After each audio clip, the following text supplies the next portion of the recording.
আজি আমি আলোচনা কৰিম IPL ইতিহাসত সবতকৈ বেছি স্কোৰ কৰা 10টা টিমৰ বিষয়ে। নাম্বাৰ 1ত আছে ৰয়েল চেলেঞ্জাৰ বেংগলোৰ, যিটো টিমে 23 এপ্ৰিল 2013 চনত পুনে এগেইনষ্টত ক্ৰিছ গেলৰ এটা 175 ৰানৰ সুন্দৰ ইনিংছৰ সহায়ত 263 ৰান মাৰিবলৈ সক্ষম হৈছিল আৰু এইটোৱে হৈছে IPL ইতিহাসৰ নাম্বাৰ 1 হাইয়েষ্ট স্কোৰ।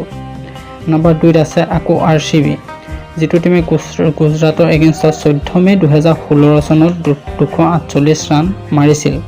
নাম্বাৰ 3ত আছে চেন্নাই ছুপাৰ কিং, যিটো টিমে 3 এপ্ৰিল 2010 চনত ৰাজস্থান ৰয়েলছৰ এগেইনষ্টত 246 ৰান মাৰিছিল।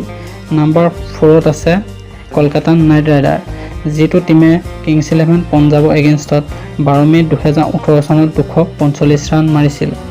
নাম্বাৰ 5ত আছে চেন্নাই ছুপাৰ কিং, যিটো টিমে 19 এপ্ৰিল 2008 চনত কিংছ ইলেভেন পঞ্জাবৰ এগেইনষ্টত 240 ৰান মাৰিছিল। নাম্বাৰ 6ত আছে RCB, যিটো টিমে 10 মে 2015 চনত মুম্বাই ইণ্ডিয়ানছৰ এগেইনষ্টত 235 ৰান মাৰিছিল। নাম্বাৰ 7ত আছে কিংছ ইলেভেন পঞ্জাব, যিটো টিমে 17 মে 2011 চনত RCB এগেইনষ্টত 232 ৰান মাৰিছিল।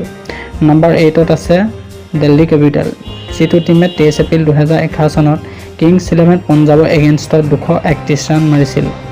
নাম্বাৰ 9ত আছে কিংছ ইলেভেন পঞ্জাব, যিটো টিমে 7 মে 2014 চনত চেন্নাই ছুপাৰ কিংছৰ এগেইনষ্টত 231 ৰান মাৰিছিল।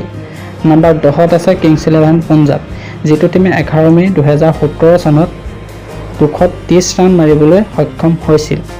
এইকেইটাই হৈছে IPL ইতিহাসৰ 10টা হাইয়েষ্ট স্কোৰ কৰা টিম।